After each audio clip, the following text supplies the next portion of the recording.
Hey everybody, I'm Crazy Town. Yeah.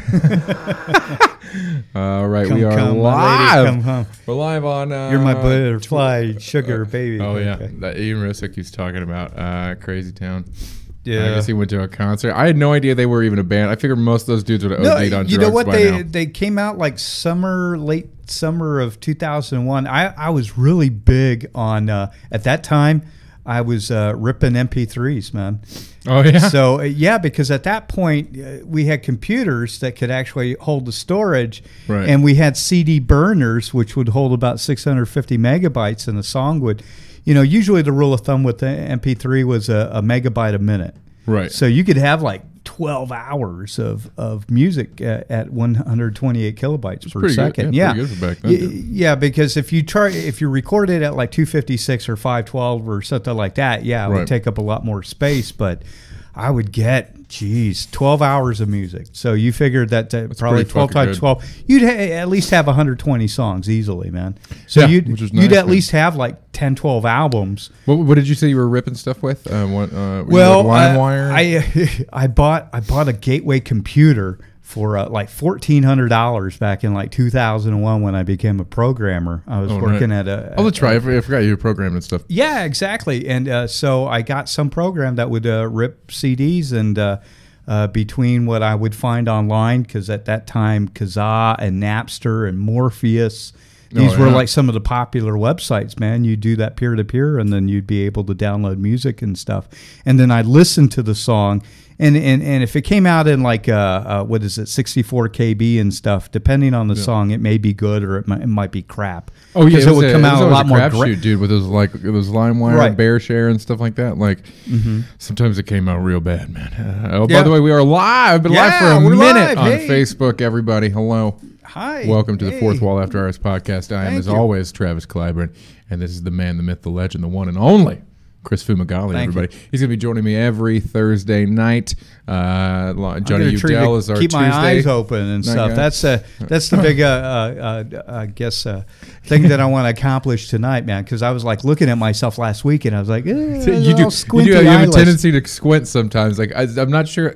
I didn't realize your eyes were fully closed. I just thought maybe it's kind of like that dude from Third Rock from the Sun. You know what I'm talking about? Well, I think what it is that you're trying to think of ideas, so your eyes roll back. So I guess I keep my eyes closed so I don't look like I'm like going into convulsions or something. You don't look like you're fucking seizing out every time you're talking to someone. That's fair. That's fair.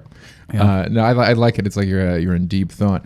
We were talking earlier about some rock and roll music. Absolutely. I like some. A lot of people talk shit about them now, and I don't know why. At least in the metal community, Five Finger Death Punch, because they used to be real fucking heavy. They were really, really heavy. It'd be like probably the CD with the bleeding was really heavy, and a lot of people to this day will be fans of Five Finger Death Punch, and because they hear their shit on the radio, and when they buy their albums, they're like, "Oh, I didn't realize they were that metal." It's like, yeah, man, they're. No, you know what? I've been kind of following them since like 08, 09 with the bleeding. And then I remember I hooked up with a friend of mine in Las Vegas, and that's where they're from. So I was over at the Guitar Center off of like Sahara. And I remember talking to a guy about music and stuff. Oh, hey, do you know, Five Finger Death Punch comes by here. I'm like, cool. And then I remember like a year or two later, I was in Colorado, and I was listening to Kilo, which is a rock station there in Colorado Springs. And they talked about how like the lead singer went on some binge and he was gone for like a week or something like that. Ivan Moody, dude. Yeah. You know what? They're fucking rock stars. That's what they do. Yeah, you know? I like that they still Alcoholica, you know? Yeah. I love that they still give rock stars shit for doing stuff like that. And I'm like, what do you think that they're supposed to do? And they don't even hold a candle to the shit that like Motley Crue was doing here in LA. Okay, or the Who. Do you remember what the Who did? No. Fucking Pete Moon or fucking Keith Moon drove a fucking Cadillac into a pool over at fucking Holiday Inn in fucking Flint, Michigan and shit. Dude. And then he broke his teeth. His fucking front teeth were gone. So, yeah, something like that. And then he had to go to emergency dentist and get it fixed before they did the show tonight. That's an emergency. That guy got so fucked up one night over at the Cow Palace in San Jose where Roger Jeltzer is like, hey, can anybody drum our songs? And they fucking got somebody up in the fucking crowd and fucking did Keith Moon songs. Yeah. Bob O'Reilly and all that. Dude, that's fucking epic. Yeah, I mean, that's kind of to be expected, right? I mean, like, especially like, because I was in bands when I was younger. I mean, that's just a situation. Like, music actually, I feel, flows out of you a little better if you're a little fucked up. I think it's a little different than comedy in that aspect, because it's a lot of the dudes who will develop Alzheimer's in their later life and stuff like that, they will still be able to remember lyrics. From songs, still be able to sing. Like there was a great documentary on Netflix where they had this guy. He didn't know who he was. He didn't know where he was. He didn't remember anything. But when they would bring him out to his like barbershop quartet group, and they'd hit the pitch pipe, like he could sing every single song, every lyric. Remember everything, because it's just a different fucking part of the brain. And that's what happens with old people. Their short-term memory is shot, but their long-term memory is fucking like ironclad. Yeah, that's why a lot of them will mistake like nurses for their husbands, or and stuff like that, because it's like they still remember all. I couldn't tell you the #1 song from 3 years ago, but if you want me to start quoting like songs from Iron Maiden, Peace of Mind and stuff like The Trooper, I could start belting out those songs, because that's what I sang 35 years ago when I was a kid. I know, that's so interesting, right? Because I remember I was really into Slipknot when I was in high school and stuff like that. Obviously, that's a typical metalhead goth kid. And I still remember every lyric from Iowa, and I hadn't listened to it in 10 years, and I listened to it maybe 6 months ago. And I was like, oh my God, I know every fucking So lyric. like Wade and Bleed, like the beginning lyrics to that. Yeah. I feel the same. No, I felt the hate rise up in me, kneel down to clear the stone of his. Yeah, this is gonna become a musical podcast. Dude, fucking, I can't believe that you can that stores so well in the brain. It's really fucking cool. Yeah, I mean, I'm always such a big fan of rock music itself. Over the Labor Day weekend when I took off out of town to Prescott. What's really awesome when I go to Prescott is that the way that I went, I go through Wilhoit, and I go through the mountains. Oh, nice. And what's interesting is that Prescott has its own radio station there, 97.9 The Eagle. Well, in Phoenix, 97.9 is KUPD, Arizona's best rock, cool. Real rock. Right. And so as I would go through one hill, I would hear like KUPD, and then I'd turn the corner, and then I'd hear the Prescott station.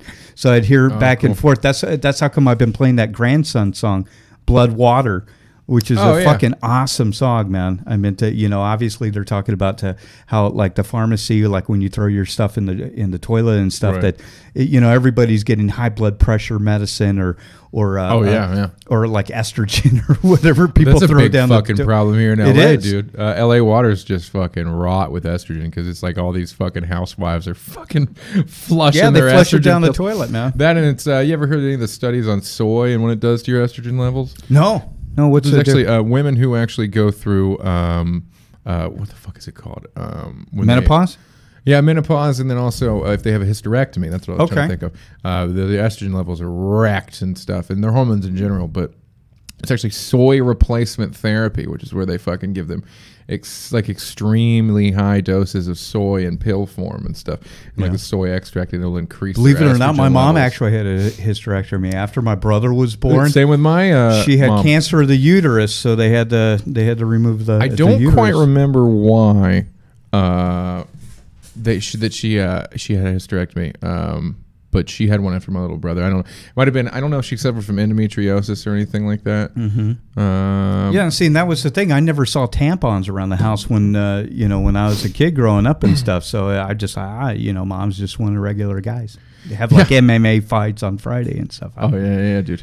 She's big into bowling. Yeah, she liked bowling. Oh, your mom was a bowler? She liked the bowl? Yeah, I think she got a couple of 200s and stuff. Dude, I'll tell you what, my dad is one of those dudes who, he is the king of all white people sports. Or at least that's what... Lawn darts. I can't remember who... Frisbee golf. Yeah, because I never really watched him play pool growing up. We bowled a few times, but I didn't play him in pool until I think I was this was 2 years ago. So so I'm 26 years old 2 years ago, and I'm fucking played him in pool. And I used to work I worked here at a fucking pool hall.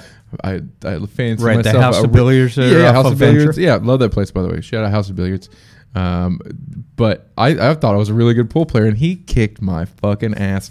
It really boils down to the stick. So it really does. I used to play like when I was in Alpine programming and stuff. Tuesday nights we would have a double elimination pool tournament. Everybody would throw in 5. Oh no! Did you go as far as getting a stick and stuff like that? Well, no. But what happened was that when I left there, they gave me a Viking stick. Man, I fucking enjoyed that, and then fucking somebody ripped it off. Man, I guess we got drunk at the press box there, and somebody lifted it and stuff. Oh, that sucks. Yeah, it was a fucking nice 22-ounce stick, man. I mean, I would be doing like Massey and all types of trick shots off of it. I mean, I remember. I had a guy let me use. I can't remember the brand name of the stick, but it was like one of those ultra light carbon fiber filled fucking amazing sticks, and like you just touch a ball, man. It just seems to go wherever you want it to with that type of stick, when you hit it, when you break, man, I swear, man, 4 or 5 balls will fucking drop because of the force that you hit with it. No, it does make a difference between like the house sticks, you know, because those are just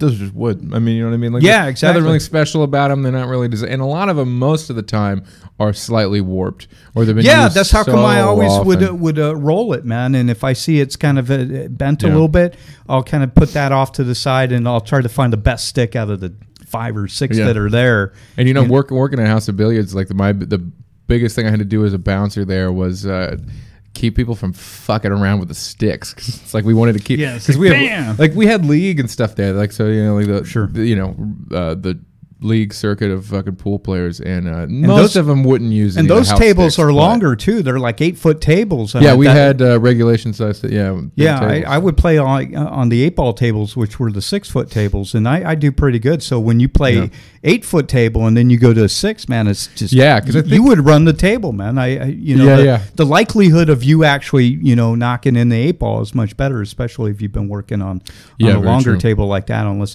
obviously it all depends on the game. You're just setting up your next shot and stuff. So. Right, yeah. We can shout out to Stephen Dale Wilson out there. He sent me a really nice. Stephen Wilson, fantastic guy. I think you've been watching pretty much every podcast. And he sent me a really nice message with some encouraging words career-wise. What did he say? He told me a really great story. He's a musician, a really incredible musician. And he had some, I don't want to share too much, but just about some experiences he had when he was younger doing music and choices he made. And basically, it was just a really good inspirational story on, make these decisions, do this, keep going. If there's anything inspirational, I really appreciate that, Stephen. Thank you, man. If there's anything inspirational that I've learned in just like one sentence, it's like you can work hard for a couple of years and have it easy the rest of your life, or you can have it easy for a couple of years and work hard the rest of your life. Yeah, that's a very good point. Because, like I was talking about last week, I got kicked out of the house, so, I didn't really pursue things. I wasn't as driven, and obviously you see the consequences of that now. I mean, I do have a skill set and stuff, but I could have been much further ahead if I would have worked harder and worked smarter. Right, yeah. Yeah, that's why I've kind of been fine here in my 20s, because literally my entire adult life so far, just struggle busting it. Like, I had a few years where I would try maybe doing a job, like I was a broker and did like all freight and all kinds of weird shit. But like every single time, I just fucking, I felt like I was betraying what I'd worked so hard for, you know what I mean? And so that's why I'm kind of fine eating shit and being homeless and all kinds of weird shit that I've done out here. Yeah, there's certain realities. I've had 55 different jobs. Now, obviously, the last couple of jobs I've held on to for quite a while. The job that I'm at right now, I'm coming up on 2 years in November, man. So awesome. I'm like a year and 10 months. Yeah. So, but when I was your age, I was probably working like 3-4 month jobs. And then kind of, because you're 28 now, right? Yeah. So that would put me at like 1999. Right. So at that time, I was actually working at a radio station. And nice. Just to let everybody know, when you have a consultant come in and they want to find out what you actually think of the company, don't put anything bad, because that'll lead you to getting fired. Because that's exactly what happened to me when I talked about shit. some. Well, the thing is I don't own the radio station, so I can understand that squeaky wheels either get fixed or they get replaced. And that's what happened with me, was that I was working a job there and I was going to school and I did the job, but I wasn't necessarily happy per se. And after a while, the owner just wasn't happy with me. So they hired a consultant and they used that as a reason to get rid of me and stuff. So that fucking sucks. But it is what it is. I mean, it was a good experience either way. I don't talk ill of them because, they paid me. The checks never bounce. So that's a very good point. Yeah, and I try never to shock. I find a lot of people get jobs and then I did Rob Banks' podcast earlier today. Bank Heist, great fucking podcast. I.O. So someone put OH and I'm obligated to. What up, Wiley? How you doing, man? But no, I did Rob Banks' podcast and we were talking about fuck, I've completely lost my train of thought. God damn you, Ohio State. Fucking made me lose. Did they win Did they win this past Saturday? I did not watch the game. I am behind. Someone tell me. Who did they play? Won. Like Akron State or something like that? Beat them like 59-3. I don't even know. I know. Like I feel like there's a lot of games Ohio State plays that are like almost fluffer games. Like they do it just so they could beat the piss out usually of these the first game. D3 schools. Yeah. I mean, I lived in El Paso, so the UTEP Miners, when they would play, they'd play like Oklahoma State or like Texas. Yeah, they did. It was pretty much like the halftime. The game's over by that point because they're already up like 34-3 or something. Oh yeah, I can't remember which Ohio State game it was, but they were playing some. It might even have been a D4 school. I don't even know. It was like a school where I was like, why are they allowed to play Ohio State? Like it's not even fair. And I think by halftime it was in the 50s, and I was like, they were putting in their fourth string. Their fourth string was still beating the shit out of them, and I was like, isn't there like a? See, I worked over at Sol Ross, and Sol Ross was a Division III school, so we'd be playing like Wesley Hardin Simmons College or so Texas A&M Commerce. Kingsville, I think, was another one. Because Ohio had a lot of great D3 schools. I don't know if Williamsburg is where not Williamsburg, Wilmington is where my little brother went. He played a year of college ball, and like they're small but they're really respected, good fucking schools, like almost private. But then we got like Miami University and shit like that, and like I think even UD's got a pretty decent basketball team. I can't remember. I know they had one sport where they were good at. Miami, Ohio, at least in basketball, I guess had done halfway decent. The thing that I remember about Sol Ross a couple of years ago, there was a guy that was playing defensive tackle, and he was 59 years old.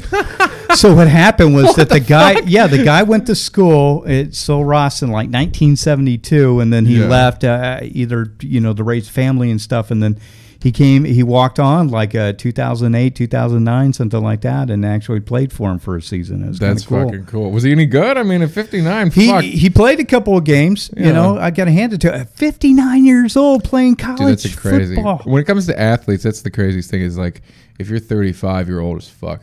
Yeah. Like it's sad. Like I mean, that's what the body though. Like because I've been a mover for like 5 fucking years and stuff, and the closer I get to 30, the more I feel like oh fuck. Like even though. For life, not old, but for physicality. And especially if you're doing something where you're kicking your own ass every day. Well, look at like someone like Jack LaLanne. I mean, Jack LaLanne died when he was like 96 years old. But what was it, like 20 years ago? He basically strapped on a rope and pulled a tugboat like freaking like a mile or something. Some people last a lot longer, man, which is pretty fucking incredible. There was I can't remember who the fuck this guy was. My hometown in New Lebanon, Ohio. We had this fucking old guy that would. I think I never saw him after 1 year, and I'm assuming he died. But like he was like in his 70s maybe, and he had a 6-pack and shit, and he was just run all the time. He would just be this shirtless old running dude, fucking. Maybe he died because he was running. I know that Joe is like a big time like fit. Fitbit type, where he's doing CrossFit. I totally can see Joe doing like one of those Reebok, CrossFit type competitions. I could totally see him like lifting like 200 pounds and then like climbing like 3 or 4. Joe actually, I think Joe said he did 225 5 times, and for a man of 165, that is really fucking good. That is really really good. Especially because we're about the same fucking height, and I think my arms are longer just because I got this fucking orangutan arms. But still, when your arms are long, you are not at any benefit. When it comes to bench press, that's why those stocky dudes are the guys that can fucking put up 405 and crazy stuff like that. Yeah, I know. But 225 5 times for Joe's weight. That's awesome. It's really fucking good. So shout out to Joe Manente, the owner of this fine establishment, for being a fucking ripper. See, I'm such a lazy motherfucker, man. I mean, back when I was in high school, I did that. I actually smoked cigarettes and I'd work out on weights, and I did a bike trip across America on a 10-speed, which is very cool. By the way, I'm really enjoying not driving and riding the fucking bike. I don't know what it is. It just feels like every day is an event like that, and I feel so much better because I'm Real Rock and Roll Movers is 4 miles away from where I live, and so every day I'm doing it minimum 8 miles. And then you were talking like some of the celebrities and people that you've run across so far, man. Oh yeah, and we moved so far I've only gotten one, and that's the lead singer of OK Go. If you know who that dude is. I packed all of his stuff. And today they did the actual move, but I at least got to pack all of his stuff. It was really surreal, like packing like an MTV Music Award and then putting a Grammy in the same box wrapped in paper. I was like, this is fucking cool. Yeah, I see. As soon as you mentioned OK Go, it's like, okay, get over it, because that was like a big song like in 04, 05. Man. Yeah, and they were legendary for their music videos. Like they have one where... the most famous one is obviously the treadmill music video. I can't remember the name. The one where they did all like the colors and stuff like that, but they had the treadmill on it. I think the color one was a different one than the treadmill one because they've had 3 ones that I can think of that were really popular. They had that fucking one where they were in a plane with like a bunch of balls and stuff like that, and they went in one of those planes that simulate zero gravity. Okay, and they did some. They organized some sort of dance routine in like a 0G, like the plane that kind of goes up and down, and it was really fucking creative.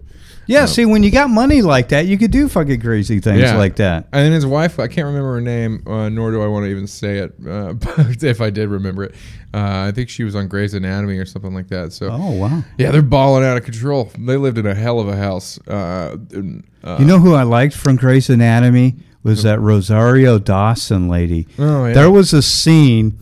I guess I didn't follow the show. My mom used to watch it a lot, but there was my ex was obsessed with it all the time. Okay, so I guess a storyline was that Rosario Dawson's character was living in the basement of the hospital, and there's like a scene where she's in her purple underwear, and I just like instantly fell in love with her. I just was like, purple underwear gotcha? Yeah, I mean, and she was thick. I mean, it was like, you know what? I like women that have a little bit of girth to them. And stuff. I demand the thickness. You know what I mean? Well, I don't necessarily demand it, but you know what? I find that I guess me personally, I'm a little bit more attracted to it. Yeah, I am. I like shape and stuff like that, dude. Like,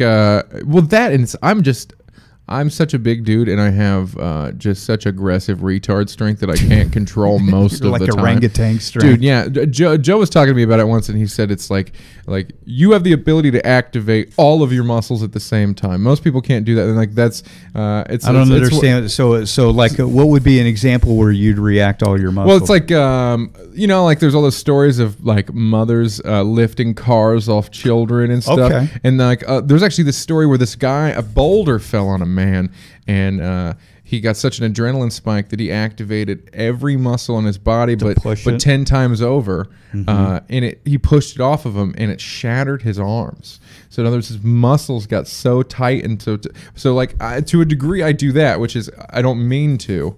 Sure. But like when I'm trying to do a simple activity or just move something, for whatever reasons, I have the ability, all my fucking muscles fire at the same goddamn time, and I just fucking break stuff. So a little bit of adrenaline rush. I don't know. I don't know if it's adrenaline or it's just something my body can do. But like because of that, I am rarely able to be gentle. And so if a girl's like really like I dated a girl that was like 90 pounds once, and like I thought I was gonna break her. Like she said "ow" all the time just from I'd hug her, and she'd be like, "Ow!" I'm like, "Damn it!" It's like you're too small. Ow! I can't fucking handle this. So yeah, I gotta have a girl with some booty. You know what I'm saying? Just a little fucking. I think part of the reason why I get attracted to that is because their breasts are typically bigger if you're a bigger woman. So I get it. I think that's the thing. Are you a boob man? I think I'm more of a boob man than an ass man. I think I'm an ass man. I think I'm an ass man because I feel like a nice ass takes work. I respect work. You know what I mean? Like if a girl has a really good bum. Like Instagram. Well, some women are born with it, I'll give you that. But I mean also like the girls that go to the gym and do nothing but squats and shit like that, it's like that's fucking hard to do. Yeah. I'm genetically absent of an ass. I look like a splayed out frog.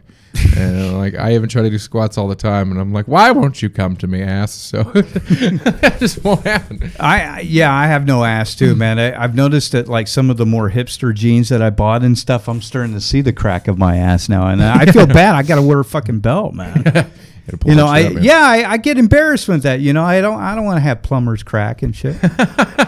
Yeah, no, that's fair, and that's more of a courtesy for the people around you. Yeah, I was trying to remember some of the women that I've seen that have big butts. When I was in Samoa, a lot of the Samoan women because Samoan women are much bigger. Incredible, yeah. It's like Tongans, Hawaiians, and Samoans are like some of the biggest people. Polynesian women in general, are gorgeous. And they always got, as opposed to like, well, there's also Melanesian women, like people for groups from like Tahiti or like far out islands and stuff like that. They're not nearly as big, but you know, Samoans would travel hundreds of miles to kill each other, man. I mean, if you ever seen the Hawaii 5-0 at the end of the shows, they'd always show them paddling stuff. Yeah. Just imagine like a boat like that going like 1,000 miles to Tonga. I know. I think that's incredible how fucking far they would travel in those little boats. Like, and they're so softly spoken. They're so nice and stuff. Yeah. But I remember when I was living in Samoa. What brought you to Samoa? Did you just kind of move there? No, I got an offer to do a radio station. I did the morning show there for a couple months, and then I kind of got cabin fever and decided to go back. But yeah, because island fever, if that's a real thing, right? Like, I think what happened was that, like when I talked to my friends in Texas, for example, it was 5 hours ahead. So like if I was midnight, if it was like 5 in the morning in Samoa, it was like 10 in the morning, like mountain time, pretty much. So it was really hard to stay connected then. And then when I would talk to him on the phone, it would take like a half second for my voice to travel across the lines to get to them and stuff. So because this is back at lines. Yeah, I mean you're literally like 8,000 miles away. Damn. So, but one of the things I remember with Samoa, they were church crazy, man. They were either Congregationalist. Really? Latter-day Saint Mormons or Catholic. So those were the three big. Damn, we really brought that religion to them hard. I didn't realize that they had taken on Christianity and stuff like that. That's unfortunate. Yeah. So but they didn't have eminent domain there. So like the police and stuff, if you had a paramount chief and the paramount chief told them to get out of there, they would. Really? Yeah. You know, obviously, certain types of crimes that would happen, they'd go in and stuff. Obviously, the chief wouldn't stand for that, but. They practiced what was called saw, which is at sundown they would meditate for like 15, 20 minutes and stuff. And after curfew, no one, depending on the village that you were in, they wouldn't let you leave. They would actually beat you up. There was a Tongan family that was trying to leave the village of Nu'uli once, and the guy got stabbed. Holy and then, he got stabbed to the point where he needed to go to the hospital, and the guy's like, no, man, I won't go. That's how fucking macho they are there, man. There was no gun violence in Samoa, but there was a lot of stabbings and people getting the crap beat out of them. The Rock will tell these stories every now and again on talk shows that I feel like throw people for a loop because, like, his dad is a Samoan fucking, king, man. He was a big dude. And then, of course, he was raised with all these uncles and cousins that were these big fucking mighty Samoan guys back in the wrestler days. And he'll tell stories about, like, his uncles biting dudes' ears off and fights and all kinds of crazy shit. Like, the main thing I remember, one of the things I remember about Samoa was that they had a prison there. Obviously, they kept people there, but they had Stevens and Sons, which was like a restaurant / grocery store, like right across the street. And like during lunchtime, they'd actually have the gates open and stuff. I was like, why would they do that? And then I realized, wow, we're on an island. Where the fuck are they going to go? And how big is Samoa, by the way? Like, how long do you think it would take to drive across? To give you an idea, Samoa and Tutuila, which is the main island name, it was 26 miles long and it was 2 miles wide. So it was like the ocean, road, mountain. And that was it. And so it's most a strip. Yeah, it's a strip along one side primarily of the island. They did have a road that would go over like halfway. It was a little bit wider there in the center. Yeah. But other than that, I think the highest point was like maybe 1,500, 2,000 feet, something like that. Oh, wow. That's where the radius. Right. I mean, they're all like volcano-made islands. Actually, yeah, they had an island right next to it called Unuhu. And what it was that Samoa at one point was a super volcano, and it blew. When the volcano blew, the chunk of island landed like 2-3 miles away, and that was the Nuhu. That's how big it was. Wow. You know, I'm trying to remember. I can't remember the time of frame when that actually blew up, but that island you could see from like 2-3 miles out. Wow, so it was just a big chunk of fucking rock that flew through the air. And one of the things about that island, incredible. too, there's actually quicksand on that island. It's the only place I've ever heard of in the world that actually has quicksand. Dude, there's a comic the other day, I cannot remember who it was. It might have been Brock Walters, I can't remember, so forgive me if I butchered the joke a little bit, but he basically said he can't believe he doesn't run into quicksand more. Like, he felt like he heard about it so often as a kid. Yeah, the only time I ever saw it was like quicksand. Yeah, the only time I ever saw it was like on the $6 Million Man where Lee Majors was getting I feel like something. Every show I watched, they fucking ran into quicksand, and I was like, I've hiked. I've been in the middle of nowhere. I've never fucking seen quicksand. Like, I don't.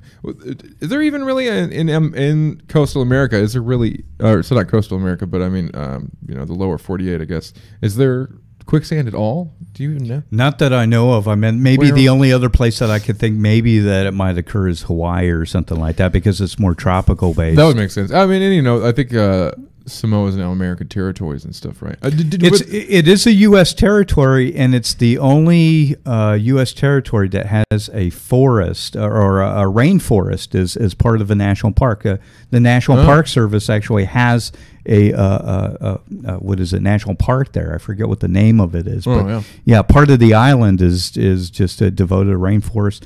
They don't have any natural predators. They have a bat that flies during the daytime.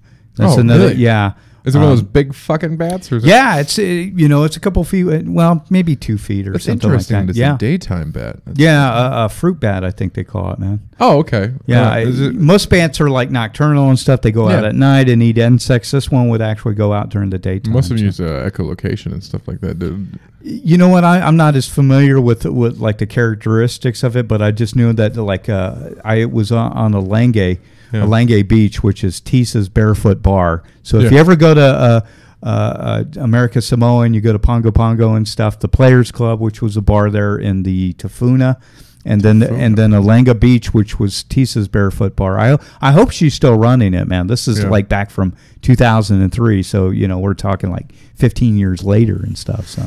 Oh wow. So 2003 is when you lived in Samoa? Yeah, I lived there for a couple months, and then I came back, and then I went out to Vegas and stuff, kicked it there for a little while. Nice. Do you miss any elements of Samoa?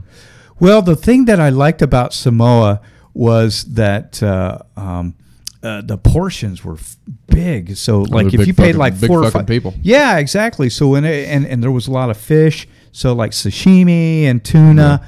Yeah. They had a dish called oka, or they would sell it like in solo Dixie cups and stuff like that. It was like $2, and it was chunks of tuna mixed in with soy sauce and coconut milk. And then they would throw in like onions or cucumbers and stuff like that.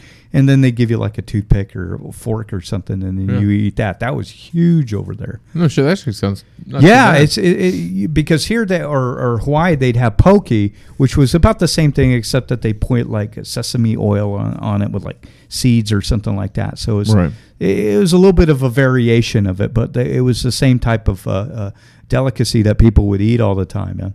I'd eat that, and they'd have swordfish. Oh yeah, I had a swordfish fillet once, man. They are that's hard to eat. It's I'm like, you got to cook it just right. Like I followed a recipe online and it didn't turn out too well because I tried to grill it myself. But marinate it. You got to let it soak. But like swordfish are just solid fucking muscle. An incredible amount of protein, though. It reminds me a lot of chicken because even when it flakes off, it almost has like a chicken texture versus fish. And it's like just a jacked chicken meat in a way. It's just a little. It's not. It's obviously not dry, but it's just hard. It's just a dense fish. Like they're incredibly powerful. What is it? The Australian rock lobsters. They were big too. So they'd have the bigger size lobsters because. American Samoa, obviously, because of it being a volcano, their beachfront was actually more lava than sand. Right. They would actually truck in sand, like over by the Raymaker Hotel and stuff, and just to make it look more, to make like a beach. Yeah, exactly. And water in Fumagalli Bay was beautiful. It was like aqua velva blue. I've never seen ocean so blue like that. That's incredible. Yeah, I know some of the. I've heard that the island's pretty fucking beautiful over there. I know there's a couple places where the water is super clear in some of those like Caribbean, and then of course some of the parts of Samoa and all this weird shit. Well, the big thing there was that they had chicken of the sea, and they had the other one. What's the other one? Starkist. So those are all right there? Yeah, so packaging for cat food and for mackerel and stuff, they did that there. Yeah. So because what happened was that once you got a couple of miles outside of the island, it would go from 500 feet sea level, the ground, or for underwater and stuff, It would go from 500 feet to like 20,000 feet. So that's where you could get like wahoo and tuna and mackerel and yellowfin and swordfish and just all these other types of fish that you pay top dollar here for in like Los Angeles, for example. Oh wow! Yeah. You get it for a couple bucks there, and it really costs like $20 here. Oh yeah, and that's the thing. Like I've always tried to eat more fish. Omega-3s, all that good stuff, really good for you. Good for the brain and heart and whatnot, but like motherfucker, it's expensive. And they were big on taro. Taro, they called it Samoan steroid and stuff. Man, it's like a waxy yam. Didn't really have any taste, but man, they'd sell it like $1 a pound or something. What is it? I'm not familiar with that. What is that? It's like a waxy yam. Just think of it like a sweet potato, but kind of like the same texture as like potato. And they would put it in. Plantains was big, so they'd have bananas, but it was like the type that you would make banana chips from, or they cook it up like potatoes and stuff. So there was a lot of in terms of the culture there. I kind of learned like some of the things that they would eat different than when we would eat here. They'd have finger bananas, which would be the size of my finger, and those were the sweet bananas. Those were the small ones. Those are different than plantains, then, right? Yeah, because they actually would be sweet when you'd eat them, whereas the plantains were more like a potato taste, kind of flavorless, like they'd fry them up or whatever. So yeah, that's fucking sounds delicious. Yeah, because you've lived all over the place, right? I think we touched on this a little bit. In the last podcast. Well, and that was a great experience. I mean, in the short amount of time that I was there, I soaked up a decent amount of culture. So anybody that I ever run across that's from Samoa, I'll talk to them a little bit and stuff, and see what village that they lived in and stuff. Cool. Down in like Carson area, like South Central area, they got a gang there, SOS Sons of Samoans and stuff like that. And don't they ride Utah? Bikes and shit? They might. I'm just saying that South Central LA and Utah are like the biggest areas where like a lot of the Samoans actually live here. Utah, really? That's interesting. Yeah. In fact, there's a bigger Polynesian population in Utah than there is actually in Samoa itself. So Samoa's only like 50,000 people, but over in Utah, and because they're a U.S. territory, they'd be able to get into the U.S. Oh, cool. So I wonder if they just worked out some deal with Utah or something. Because it's like why L.A. is like the only place where there's any really Armenian people in America is here in L.A. And I've always wondered why the fuck that is necessarily. Like, is it just easy? Is it like a tax break thing, or is it easier to get to one place or another? Well, I think Utah just seems obscure to me. I mean, I guess I get L.A., Well, I think a lot of it was probably because of religious conversion and stuff. I mean, that's a good point. What, a lot of Mormon? Yeah. Shit. See, I never really heard of the Congregationalists before I went to Samoa. Oh, is that what a Congregationalist is? No. Congregationalist is a different type of, maybe somebody on the internet can answer that for me. But I think it's like a different flavor of Catholic or Catholicism and stuff. Interesting. Yeah. I can't even believe that there's any Mormon Samoans. That's fascinating to me. No, it's big. Especially because I know the Mormon religion, I'm pretty sure, believes that they turned Native Americans are only tan. Like they were white and Jewish, and they turned them tan. Well, you think about it, when Brigham Young came out, to Salt Lake City and stuff, they took over Salt Lake City and Las Vegas and San Diego. That was kind of like the Mormon Trail there, man. Oh, really? Yeah, I mean, they lost Las Vegas, I guess. Yeah, Las Vegas is pretty much built to Latter-day Saints. They were really the first people per se that actually kind of settled in that area. Las Vegas is Spanish for the meadows, because at one time there was kind of like a forest, kind of a nice grassy area there, like, during the last ice age or something. But then it just turned into a big desert and stuff with Lake Mead and Colorado River and all that. Oh, nice. It's like I know San Antonio in Texas. Like I can't remember. Like I think it was. Why was it named after Saint Antonio? I think it's because someone was wandering through, like a great explorer, and they thought they were going to die because they couldn't find any water, and there was just this spring in the middle of. And that's where it's like this beautiful. And that's like with the river walk right there. Right. El Paso was about the same thing. I mean, they, part of when they talk about like the first Thanksgiving, they always think of 1625 in Plymouth Rock, but there was actually a celebration in El Paso or San Elizario, where in 1598, where they gave thanks, and that was in April, and that was through Don Juan Oñate, because essentially what happened was that Cabeza de Vaca was talking about how he talked with Humano Indians and stuff like that, and that they were looking for the seven cities of Cibola. And they talked about that. When he went back to Spain, he told the king and queen about it, and then that led to the expedition of Oñate coming over, along with Hernan Cortez and stuff, and then Coronado basically would go out and they'd explore as well, man. Oh, wow. That's really fucking cool. Yeah, and they gave thanks in El Paso, but the thing is it's kind of like if the first man on the moon was Charles Manson. It was not well received, because when Oñate later went up to New Mexico, the Acoma tribe, he would take the men and he would cut off one of their legs. So he would basically cripple them so they can mine gold in the hills up there in Santa Fe area. Wow. Yeah, exactly. It was kind of a fucking asshole. Yeah, exactly. And this is part of the reason why, like, the Inquisition was horrible, man. They'd have the Requirimiento, which was like 5 minutes. Basically, they would come into towns and they'd read in Latin, "You've got 5 minutes to convert to God or we'll kill you." That was, and they read it in Latin. So, like the Zunis and other groups, Indian tribes that were there, they didn't know what was going on, so they just get slaughtered, man. It was horrible. That's fucking crazy. All right, man. Any questions? All right, we got to wrap this up a tiny bit early.